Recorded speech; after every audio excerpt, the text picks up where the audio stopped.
Bonjour, je suis Aïcha et encore une fois, je me suis posée pour faire une des choses que j'apprécie faire le plus au monde, des découvertes et surtout des rencontres. J'ai donc l'immense plaisir de vous accueillir sur Jiggen sans tabou, le podcast qui vous emmène à la rencontre de femmes inspirantes, de femmes qui ont accepté de venir témoigner de leur vécu singulier et de leur stratégie de résistance. Il y a des parcours de vie atypiques qui forgent des destinées et je souhaite qu'à travers ce podcast, nous prenions connaissance du cheminement qui a amené mes invitées là où elles sont aujourd'hui. Ici, elles livreront des récits touchants et pleins d'espoir. Découvrez leurs témoignages et laissez-vous inspirer. Bonne écoute.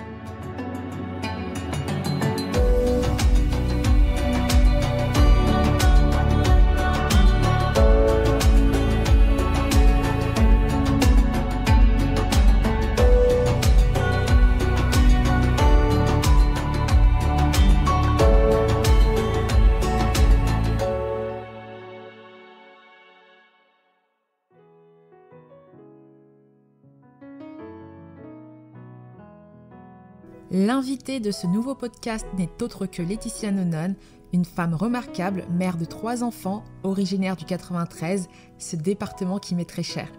Elle est chargée de mission au sein du Conseil local de sécurité, de la prévention de la délinquance et des relations intercommunales sur la ville de Stein. Elle est également conseillère présidentielle des villes, mais aussi et surtout la présidente de l'association Génération Avisée, anciennement Zonzon 93, créée en 2008. Laetitia revient de loin, de très loin même. Un samedi d'août 96, un drame survient dans sa famille alors qu'elle n'a que 14 ans. Son père, gardien de la paix, dépressif, blesse grièvement une collègue qui était intervenue pour l'arrêter et il retourne son arme contre lui-même et se tire une balle dans la bouche. Autant dire que cette tragédie changera le cours de son existence à tout jamais. Son attitude change, de la colère s'installe, elle sombre peu à peu dans la violence et j'ose le dire, dans la délinquance. Une rencontre, celle d'un juge au tribunal de grande instance de Bobigny, un électrochoc. Bon, assez, je crois que j'en ai trop dit, je laisse Laetitia nous raconter son histoire.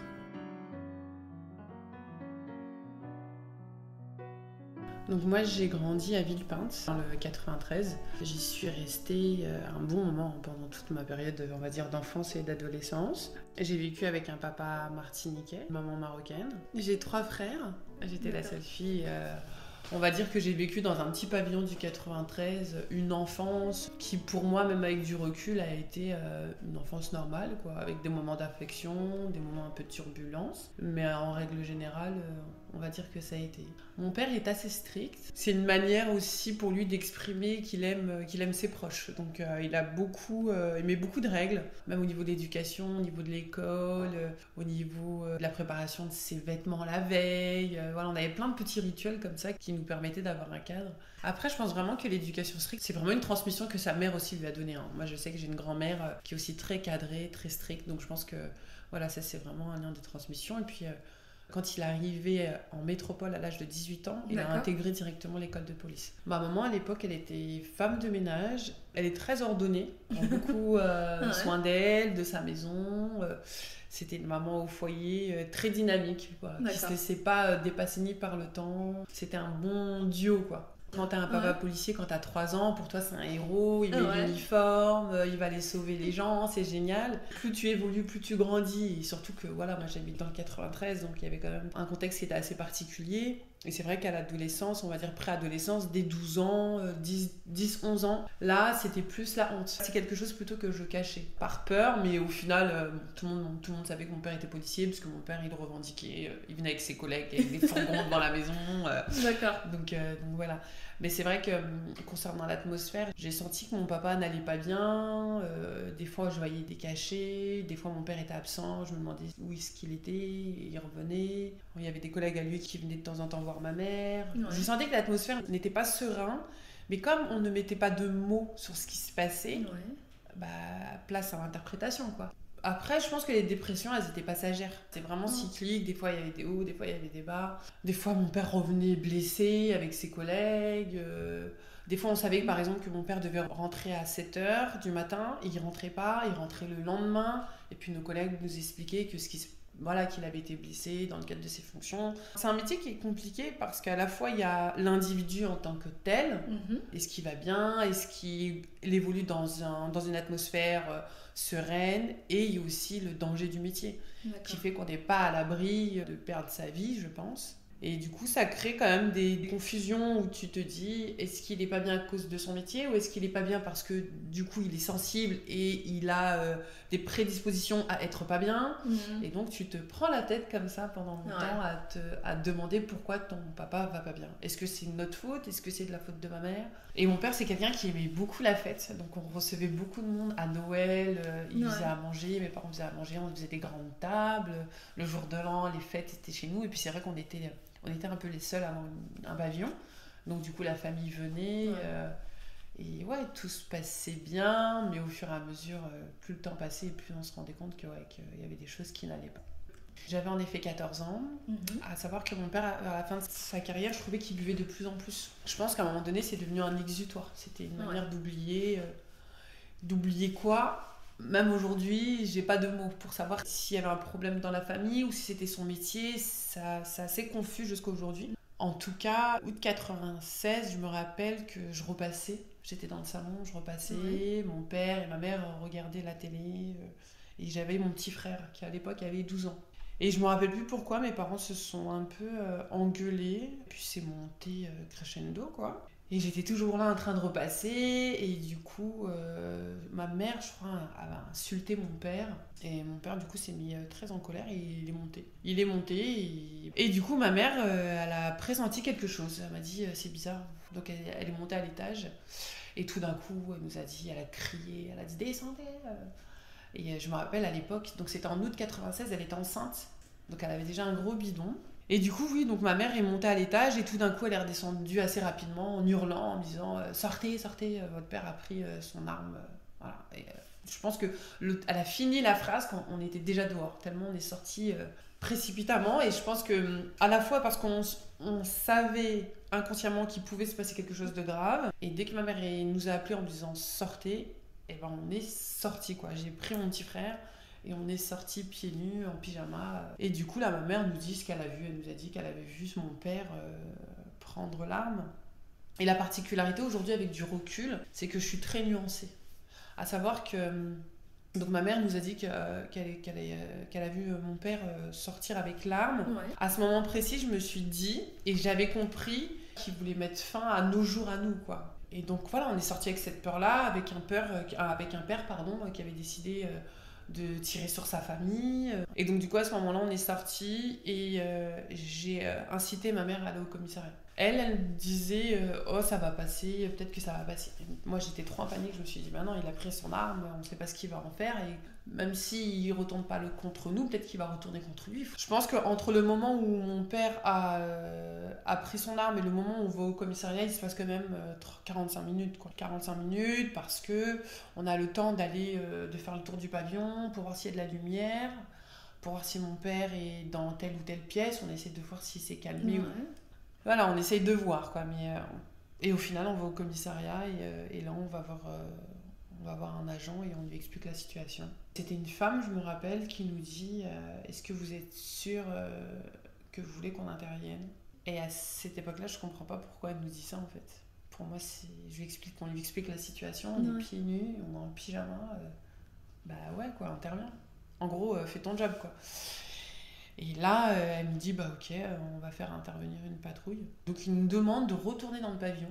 Et il nous explique qu'il faut que ma mère ouvre la maison.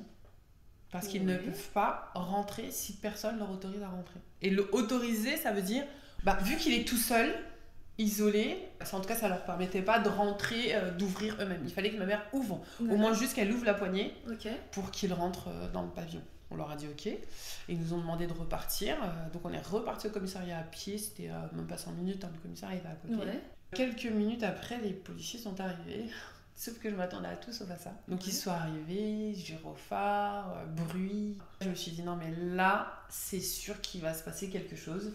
Parce que connaissant le caractère un peu de mon père, en gros, on a fait venir la police, et la police, ils viennent pas avec de la discrétion, avec tact. Ils viennent, c'est la police, on arrive, on déboule, gyrophare, tout, quoi. Et là, je me suis dit, non, là, mon père, il va pas du tout apprécier, quoi.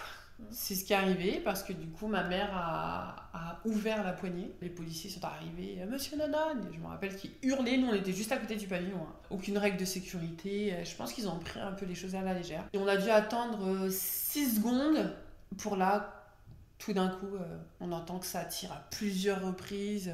On est juste à côté du pavillon. À ce moment-là, je me dis, mais qu'est-ce qui se passe? Je suis dans un film. Et donc, je pense qu'il y a eu au moins environ 10 coups de feu, quoi. Ça a tiré, mon père, il risque de retourner l'arme contre lui. Est-ce que c'est lui qui a tiré? Donc là, c'est des secondes, mais en réalité, ouais, c'est long, en fait. Parce que t'es devant la maison, t'entends tout, t'es en panique, tu veux rentrer dans la maison. T'as ta mère qui est à côté qui pète un plomb, parce que c'est son mari, quoi. Et moi, je suis là avec mon petit frère en mode de spectateur, quoi. Tout d'un coup, il y a une policière qui sort et qui s'écroule par terre en sang. Limite, j'avais l'impression que c'était à nous de lui porter secours. Et quand je dis ça, je revois la scène encore, c'est vraiment pas de limite de sécurité. On est proche, tu vois, c'est vraiment à côté, quoi.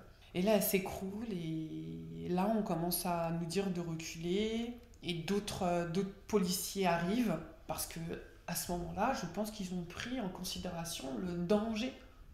D'autres policiers arrivent et des policiers qui arrivent en civil. Tu sens que c'est d'autres policiers, quoi. D'accord. Qui nous demandent de reculer. Et là, le temps passe parce que tu te demandes, il est où ton papa, quoi. Parce que là, il y a la policière, certes. Tous les autres policiers sont ressortis, mais ton père, il est où, quoi. Et là, personne ne te répond parce qu'ils n'ont pas le temps et parce qu'il y a la collègue qui est par terre et que, voilà. On attend encore. Bizarrement, quelques minutes après, il y a un monsieur qui arrive. Je sais pas pourquoi, je pense que c'est une histoire d'énergie ou quoi. Mais il arrive très rapidement. Et même avec du recul, je me demande comment ça se fait qu'il était là. Et en fait, c'est le mari de la policière qui est par terre. Et qui crie, qui pleure sa femme, quoi. Parce que peut-être qu'il avait peur qu'elle décède, en fait. Et les pompiers évacuent la jeune femme. Et les policiers décident de retourner à la maison. Parce qu'au final, mon père est à la maison et je pense qu'eux-mêmes ne savent pas dans quel état est mon père. Et nous, on attend, on est toujours là devant le pavillon, on attend, on est en panique. Moi, je culpabilise de... Oh là là! Je me dis, mais pourquoi je suis partie au commissariat, quoi? J'aurais jamais dû aller au commissariat de ma vie, quoi. Parce que ça se trouve que si...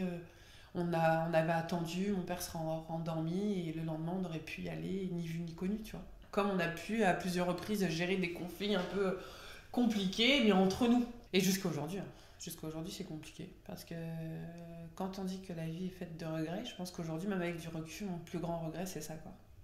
Donc les policiers décident de retourner. Et c'est pas les mêmes. Je crois qu'il y en a un ou deux qui faisaient partie de la première équipe, mais il y a un renfort de police. Et là, ça retire. Et ça retire, plusieurs fois encore, et puis ça s'arrête. Et quelques temps après, un autre tir. Mais un tir où tu te dis, ce tir-là, il attire l'attention, en fait. Parce qu'il est tellement isolé, et je pense que c'est la première fois où j'en parle vraiment avec autant de détails. Et ouais, ce tir-là, il est un peu... tu vois, il résonne encore en moi aujourd'hui, même avec du recul. Et du coup, là, tu vois que les policiers sortent, et t'attends, et c'est des... Je sais même pas si c'est des heures ou des minutes avec le temps, je sais même pas combien de temps est passé entre le moment où il y a eu ce tir isolé et le moment où on a vu mon père, ou plutôt le moment où on a vu les policiers donner l'autorisation aux pompiers de rentrer en disant c'est bon, il est neutralisé.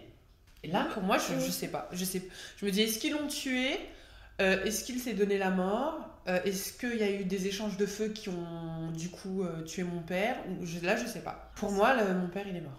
Je comprends qu'ils sont super occupés, hein, mais dans le moment présent, je me dis, mais pourtant, il y a une ribambelle de policiers devant.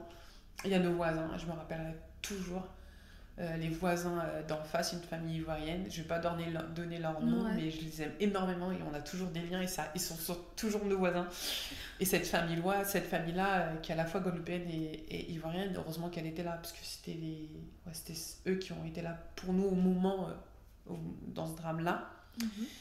Et du coup, tout d'un coup, je vois quelqu'un qui sort couché dans un brancard avec une couverture de survie qui recouvre tout le corps. Et je reconnais mon père, parce que mon père, en fait, il avait des grosses bagues. Et sa main, elle pend, en fait. Ah, moi, je me dis, il est mort, ma mère, elle crie, mon petit frère, il est là, on est tétanisés. Je me dis, ça y est, quoi, c'est terminé, quoi. C'est terminé. Et là, il part avec les pompiers, et il y a du mouvement, tu vois, tous les flics s'affolent, ils rentrent, ils sortent, les pompiers rentrent, sortent, ils récupèrent des trucs, bref. Il y a d'autres policiers qui arrivent, ça doit être peut-être scientifique ou quoi. Donc ils recherchent des trucs, ils font des allers-retours. Et puis nous, au final, on va chez ma voisine, notre voisine d'en face. Et là, il y a un policier qui, je pense, est le commissaire de Villepinte, qui nous dit vous êtes de la famille, je vais venir vous voir tout de suite. Il nous rassure, désolé. Mais en fait, et c'est avec du recul que maintenant je sais que la personne qui doit parler à la famille, c'est le gradé, quoi. Et donc il nous dit qu'il va nous expliquer la situation. Et donc là, on va chez ma famille, on attend. Et il y a d'autres gens qui arrivent. Je sens qu'ils sont différents parce que, bon, déjà, ce sont des blancs. Et je pense que c'était des journalistes. Donc on va chez mes voisins. Et là, le commissaire nous explique la situation. Il nous explique en fait que mon père, il était à l'étage. Et que quand les policiers sont arrivés, vu qu'ils n'avaient pas un bon angle, eux, ils étaient en bas, lui, il était en haut. Il était en position de force, en fait. Et donc ça a tiré. Je sais plus si c'est mon père ou si c'est eux qui a tiré en premier, mais ça a tiré. Et là, c'était la première fois. Et la deuxième fois, ils ont réussi à monter, plus ou moins, mais ça a encore tiré. Et mon père a pris son arme de service et s'est tiré une balle dans la bouche, quoi. Et ils nous disent, son état de santé est préoccupant, mais il a encore envie. Donc là, on demande, on lui dit, ouais, mais on l'a vu. Et ils nous ont dit que la scène est horrible, quoi. Donc voilà, ils ont préféré le couvrir entièrement pour le préserver lui et préserver nous. Et ils nous disent qu'ils vont nous tenir au courant, qu'ils vont revenir, tout ça, que là pour l'instant il faut se reposer, qu'il faut aller voir s'il n'y a pas des membres de la famille ou si on ne peut pas dormir chez des cousins ou autres. Et on dit ok, et puis on discute un peu avec nos voisins. Et là ma mère prend le temps d'appeler une de ses meilleures amies pour qu'on aille chez elle, quoi. Là je pense qu'il se passe quand même même 2 heures, je pense. Et ma tante arrive pour nous récupérer. Et en même temps, je pense qu'il s'est passé 2 ou 3 heures. En même temps, la police vient nous voir en nous disant c'est bon, vous pouvez rentrer chez vous, quoi. Et là, ma tante nous dit bon, allez, on y va, pas la peine de prendre des affaires, on verra à la maison et tout. Donc mes frères rentrent dans la voiture. Mon petit frère, mon grand frère aussi, qui n'était pas là au moment de la scène parce qu'il était chez un ami ou je sais plus, il était parti jouer au foot. Ouais. Parce qu'aujourd'hui, je sais même plus s'il joue au foot, il était un ami. Et donc mon grand frère, on lui a expliqué la situation, il est rentré dans la voiture. Et là, je vois ma mère qui est figée, qui rentre pas dans la voiture. Ma tante, elle dit Rachida, on y va. Et ma mère, elle dit non, je veux rentrer chez moi. Et là, je regarde ma mère, il y a mes frères dans la voiture. Il y a ma tante, il y a ma mère, et je dis à maman, viens, on y va, mais elle veut rentrer. Et ma mère, c'est quelqu'un qui a un fort caractère. Elle a un état de choc, elle veut rentrer chez elle, et pour elle, elle a vécu un drame, quoi. Son mari, sa famille, tout est brisé, quoi. C'est un peu flou, et bon, ma mère, non, elle veut pas. Elle veut pas aller chez ma tante, elle dit que non, qu'elle reste. Elle nous dit de partir. Et là, ma tante, elle essaie de convaincre ma mère de rentrer, elle veut pas. Et elle voit les enfants, elle dit moi je vais rentrer avec les enfants, reste, mais bon. Et là j'ai fait un choix que j'ai beaucoup regretté par la suite. Et là je dis à ma tante, non, je vais rester avec ma mère. Sur le coup, je sais pas, je voulais pas la laisser toute seule, je me suis dit non, ma place elle est pas chez ma tante, ma place elle est aux côtés de ma mère et non. Et ma tante elle essaye de me convaincre, mes frères et tout. Et ma mère elle parle pas, ma mère elle était tétanisée en fait, je pense qu'elle était vraiment, elle était vraiment dans un autre monde, elle était dans sa crise, quoi. Mais c'était une crise interne, parce qu'elle essayait de rien transparaître, quoi. Du coup, ma tante part avec mes frères et nous, on retourne à la maison. Et dès qu'on rentre dans le salon, là, on se dit, mais c'est une catastrophe. Parce que les pompiers, je pense que pour passer, même les policiers, ils ont tout poussé. Que juste en bas, alors que la scène, on va dire, ça s'est passé quand même à l'étage, mais il y avait du sang. Alors, est-ce que c'était le sang de mon père? Est-ce que c'était le sang de la policière? Je sais pas, en bas. Mais il y avait du sang, il y avait des compresses, il y avait plein de trucs, quoi. Et ma mère, elle se précipite à l'étage. Elle rentre, elle monte à l'étage. Et je pense que comme c'est là où la dernière fois qu'elle a vu son mari, elle avait envie de monter, quoi. Et j'entends ma mère hurler. Et là, je monte. Je vois qu'il y a des trous dans les murs, il y a des balles par terre, il y a des seringues, il y a des compresses. Je me dis, mais qu'est-ce que c'est que ce bordel, quoi? Et je vois que ma mère, elle est assise sur le lit et je vois du sang sur les murs, quoi. Et en fait, les taches de sang te laissent penser là où mon père était posé quand il s'est tiré la balle dans la bouche, quoi. Et donc du coup, donc ma mère, elle est tétanisée, elle hurle. Moi, je vois ma mère, je vois le sang, je vois les trous, je vois les balles. Et là, il se passe quelques minutes où je me dis, notre vie, elle va changer. Elle change maintenant. Il se passe quelques temps où je prends ma mère et je l'enferme dans ma chambre et je la laisse crier dans ma chambre et je la laisse s'endormir. Et là, je sais pas par quelle force surnaturelle, j'ai un seul objectif, c'est de tout nettoyer quand ma mère elle se réveille, que tout soit nickel, quoi. Et je me suis mise à tout nettoyer et je sais pas comment l'expliquer, mais je me vois tout nettoyer, tout essayer de ranger, tout ça. Et j'ai fait de mon mieux en tout cas pour qu'il y ait le moins de traces possible. Et il se passe quelques heures après, ma mère elle se réveille et on finit ensemble. On finit de nettoyer ensemble, on finit de ranger. Et là, c'est un peu le flou, je me rappelle plus trop de grand chose à partir de ce moment-là. Je sais pas si on a eu de la famille qui est venue le lendemain, je sais plus trop ce qui s'est passé.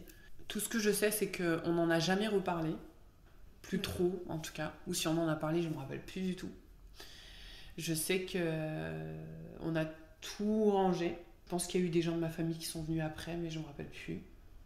Pas de nouvelles. Pour l'instant, j'ai pas de nouvelles de mon père. En tout cas, je me rappelle pas avoir eu des nouvelles de mon père, ni au moment où j'ai nettoyé, ni peut-être la semaine. Ouais, d'accord. Okay. Je me rappelle plus du tout. Et je sais que quelques jours après, me voilà de retour dans la vie normale, aller à l'école. Je pense que ce drame m'a transformée. Ça veut dire que je suis devenue une fille qui ne laissait plus aucun adulte dicter quoi que ce soit. Ça veut dire la morale, les recommandations, les profs, les injonctions, c'était plus possible. J'autorisais plus qui que ce soit à m'ordonner quoi que ce soit et je suis devenue une fille. Et je l'ai découvert à travers mes gestes violentes qui pouvaient aller très très loin dans ces gestes envers les autres et envers soi-même aussi, quoi.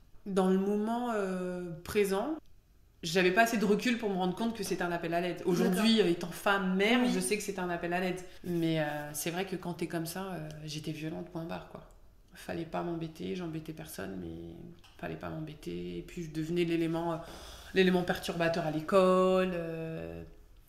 Et je regrettais aussi, même avec du recul, le fait qu'au collège, personne ne nous en avait parlé. Pourtant, ça avait fait la une du Parisien. Tout le monde savait que ça avait été médiatisé, fusillade à Villepinte. Ma vie, elle continue dans la violence. Parce que j'ai commis des infractions, ça a été marqué sur mon casier judiciaire, j'ai été placée en garde à vue plusieurs fois, je suis passée en comparution immédiate, et j'ai été jusque-là, quoi. On va dire la première histoire, c'est que j'étais avec une amie à moi qui avait un chien, un staff, qui était attaché. Une moto est passée et là, son chien a couru vers la moto. Et il a couru tellement rapidement qu'elle l'a lâché sans faire exprès. Elle l'a lâché à la laisse. Ouais. Donc le chien est parti et il a attrapé la botte du conducteur.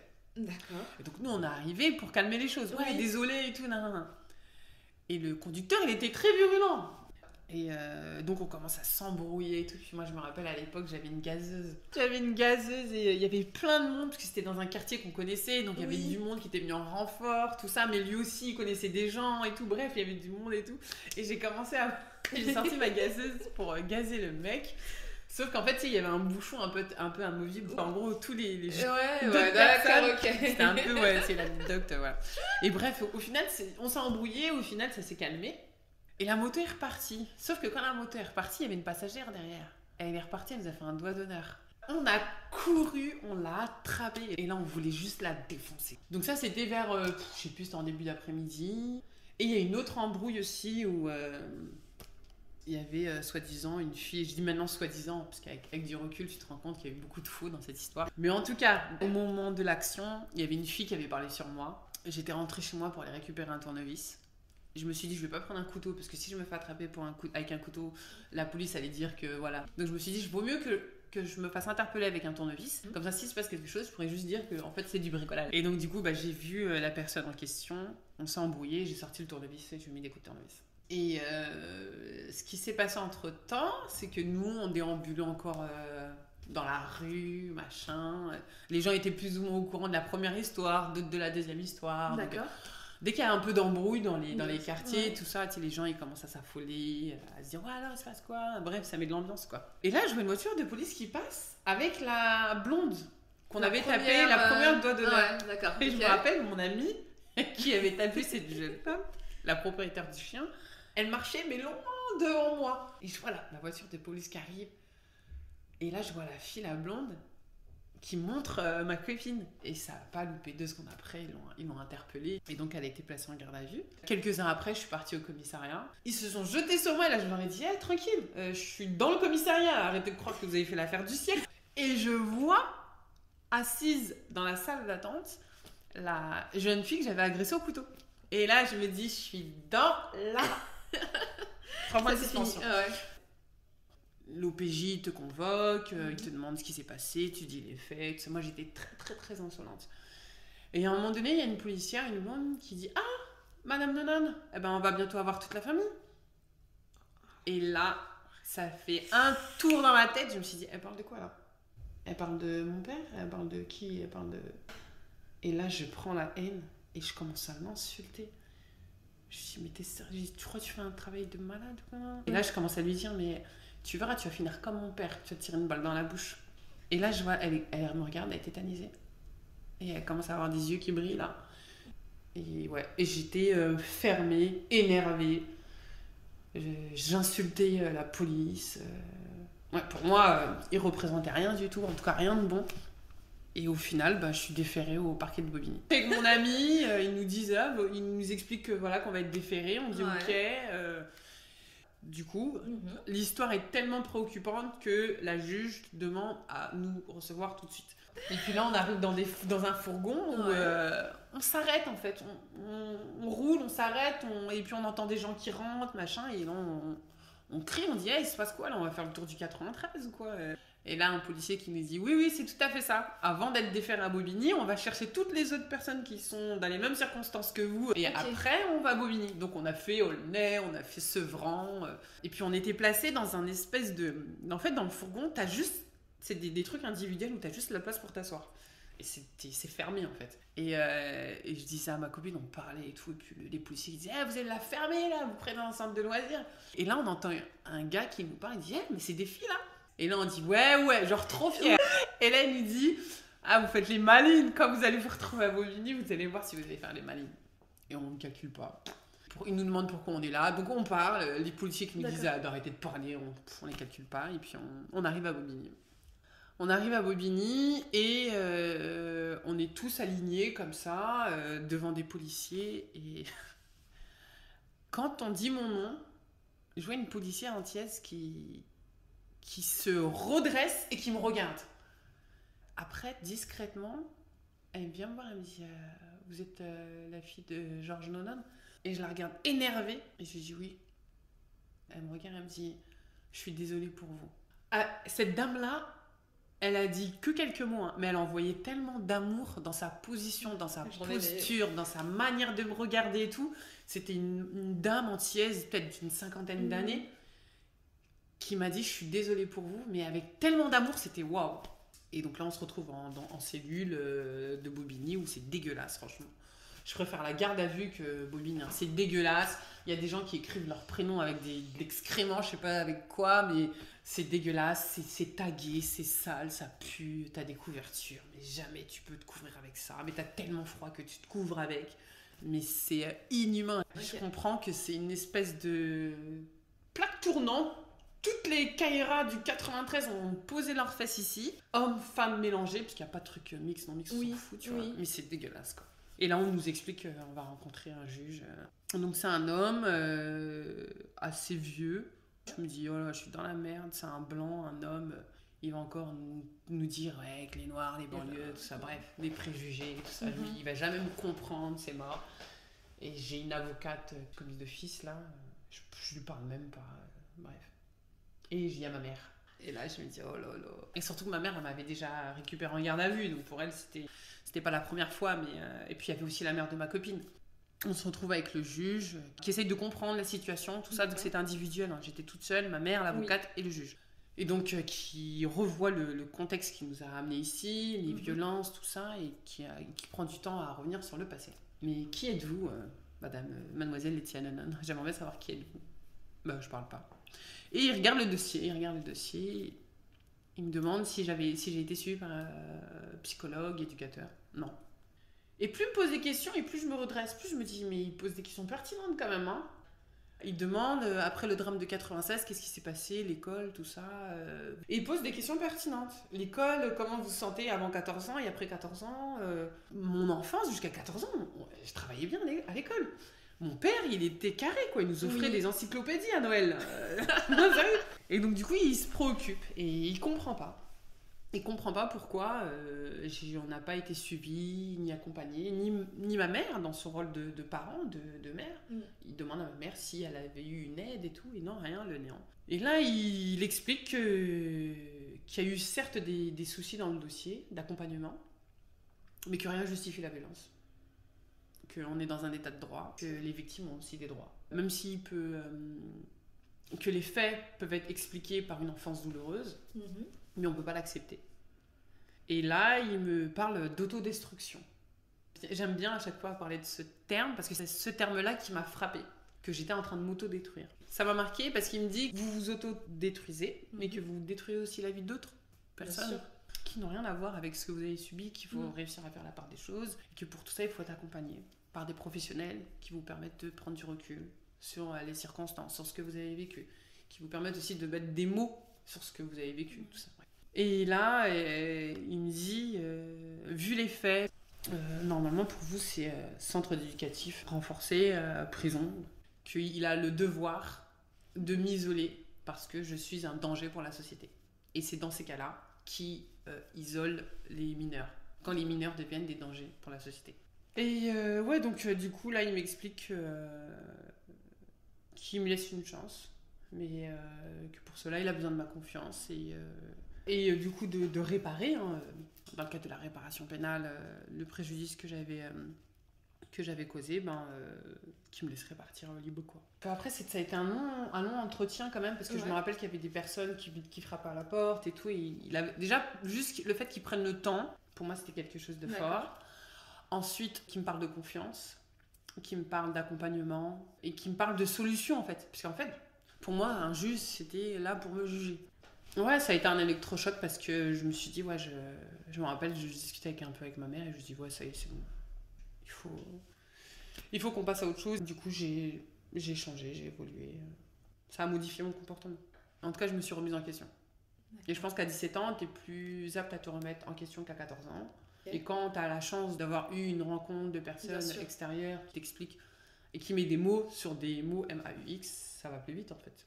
En 2008, comme j'ai vu que mon frère a été jugé et que malheureusement il est tombé sur un juge répressif, où tout de suite on a voulu condamner ma mère en même temps, sans prendre le temps de regarder le dossier et d'être dans la pédagogie. Et vu que mon frère c'est quelqu'un qui parle pas, qui s'exprime pas, qui parlait pas devant la juge, du coup je me suis dit que mon frère était un peu un dommage collatéral de ce qui s'était passé en fait. Lui il a pas réussi malheureusement à être accompagné par la bonne personne et à mettre des mots. Et donc du coup j'ai décidé de créer une structure qui s'appelait Zonzon 93, avec un objectif, prévenir de la délinquance, accompagner les familles de détenus et faire venir des anciens détenus pour parler aux plus jeunes, pour leur parler du milieu carcéral et de la réalité du monde carcéral. Concrètement, elle accompagne des jeunes qui vivent des situations de violence ou de primo-délinquance, pour essayer en tout cas de leur donner des outils pour qu'ils aillent dans un autre chemin. Et faire intervenir des anciens détenus qui leur ressemblent, ça permet aussi de rompre avec ce truc-là, de se dire que la prison c'est bien et que tout ce qui se passe à l'intérieur c'est top, tu sors t'es musclé, tu joues à la play. Parce que la réalité du monde carcéral, c'est pas ça. Et Génération Avisée, c'est aussi une manière de tourner une page d'un livre. C'est l'évolution de Zonzon 93. De se dire que Zonzon 93, c'est ce que j'ai pu faire par rapport à mon parcours personnel, à mon vécu. Et Génération Avisée, c'est l'évolution de cette association qui reprend encore les mêmes principes de prévention de la délinquance, prévention des violences, mais avec cette envie d'être moins dans le clivage et d'être moins dans la dénonciation sans recours. C'est vrai que Zonzon 93 a toujours porté des questions comme violence policière, comme milieu carcéral en dénonçant et en clivant aussi. Je me suis rendu compte que comme j'étais en colère, quand t'es en colère, t'es dans le clivage. T'es pas dans la nuance, c'est soit t'es pour, soit t'es contre. Et au fur et à mesure, quand tu évolues, tu te dis que t'as envie de fédérer en fait. T'as envie de vivre et de faire vivre les gens ensemble sans pour autant être dans la haine. Ma génération avisée, c'est l'accompagnement des jeunes âgés de 12 à 25 ans, filles, garçons, avec une spécificité féminine. Donc on a décidé de créer aussi des moments d'échange non mixtes. Non, pour nous, c'est super important parce qu'on sait que des fois, on a besoin de mettre des mots avec des personnes qui nous ressemblent, notamment des filles, et parler à toute cette nouvelle génération qui ont du mal à exprimer des ressentis par rapport aussi à leur corps, leur féminité, la sexualité et 3 points de suspension. Ouais. Et l'idée, c'est vraiment d'accompagner toutes ces jeunes filles-là qui nous ressemblent, qui vivent sans doute ou pas dans les mêmes circonstances que nous, dans les mêmes quartiers, qui vivent peut-être ou pas des tragédies, mais leur dire que tout est possible. En tout cas, nous, en tant que femmes maintenant, en tant que grandes sœurs aussi pour certaines, on est là pour vous accompagner, pour vous tendre la main. Et si demain, vous vivez une problématique, sachez que les membres de Génération Avisée sont là pour vous accompagner et pour vous aider, peu importe le domaine de vie. On se donnera toujours le moyen de répondre aux besoins des jeunes filles qui sont dans la structure, et notamment par le biais de l'orientation, les diriger vers des professionnels qu'on connaît ou autre, quoi. Alors nous, on a un local à Bobigny. Donc là, avec la crise sanitaire, on ouvre une permanence par semaine. Donc tous les vendredis, le local est ouvert de 9h30 à 17h30. On fait aussi des nocturnes. Avec là, le couvre-feu, c'est un peu compliqué.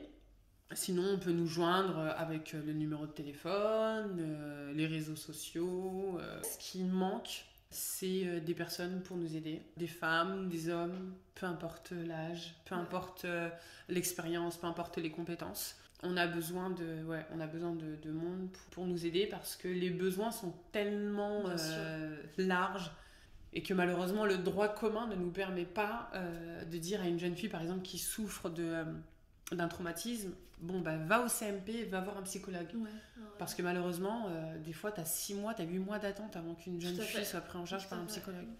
Donc, on a besoin de professionnels qui seraient prêts à donner de leur temps et aussi d'autres professionnels qui seront prêts à nous aider à faire des demandes de financement ou autre, parce qu'on sait qu'on est éligible, on sait qu'on peut avoir de l'argent, mais c'est des professionnels qui nous manquent à la fois pour faire des levées de fonds, à la fois des professionnels pour nous aider à accompagner ces jeunes filles ou ces jeunes garçons aussi. Et on est vraiment ouvert à tout, parce qu'il y a aussi la parentalité. Quand on accompagne les enfants, les parents aussi ont des besoins. En parallèle, en 2018, tu es nommée conseillère présidentielle des villes. En quoi consiste cette mission ? Cette mission, comme son nom l'intitule, c'est de conseiller le président de la République sur toutes les questions relatives au quartier. Quand le président de la République a créé cette instance, il a dit qu'il avait besoin de yeux et d'oreilles dans les quartiers. C'est ce qu'on essaye de faire. On fait des remontées.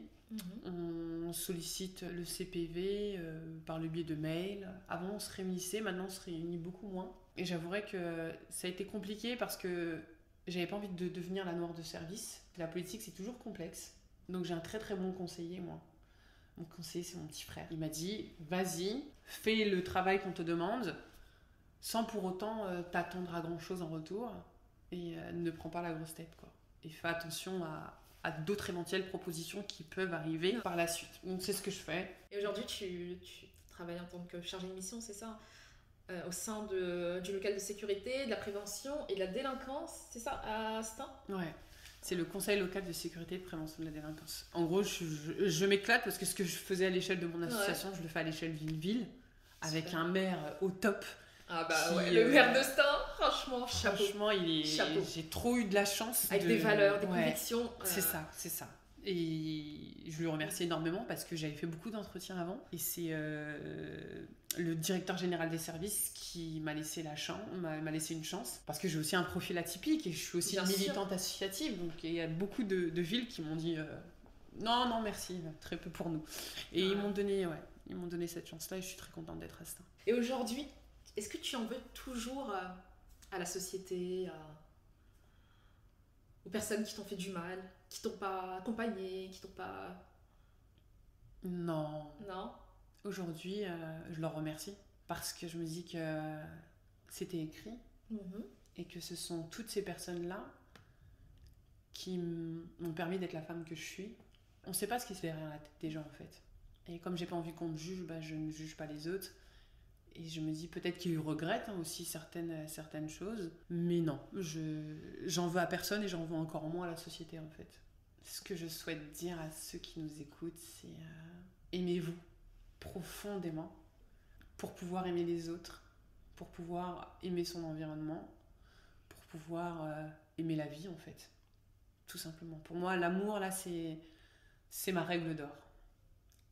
Merci.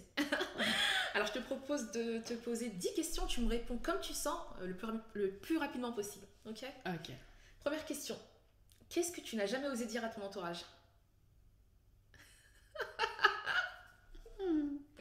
Oh là là. Tu leur as tout dit ? Ouais, je te jure. Non, je parle énormément avec mon entourage. J'ai tout dit. Ok. Si tu pouvais changer un moment que tu as vécu, ce serait lequel ? Le moment de août 96. Est-ce que tu te sens légitime dans ton travail ? Oui. Pourquoi tu te lèves le matin ? Pour l'amour de Dieu.